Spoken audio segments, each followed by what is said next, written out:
this little contraption out of, oh, call it punch squared tubing, 1 inch. It's zinc coated.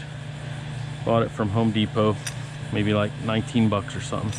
I cut a 3-inch piece, looks like a 5-inch piece, and then I bolted them together.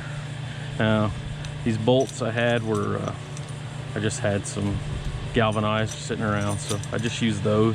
Probably could find some better ones. If they would tighten up, it'd probably work a little better, but it's working fine for me. But I did drill these holes out so these bolts would fit through, and then that way this is interchangeable. I can move it if I need more room or less room. And then I drilled these out, and I drilled this one so I could move this over in case there's a larger joist. But what this does is it allows me to hook onto the joist, and then I can push these boards over.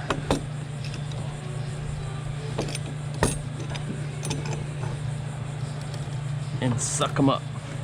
And then if you get it over far enough, it even locks into place. So don't have to do anything but put a few screws in.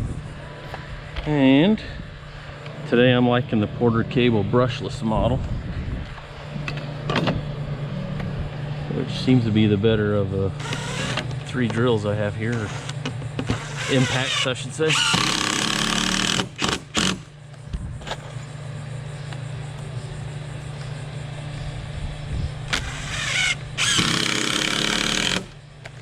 Just release it. There it is.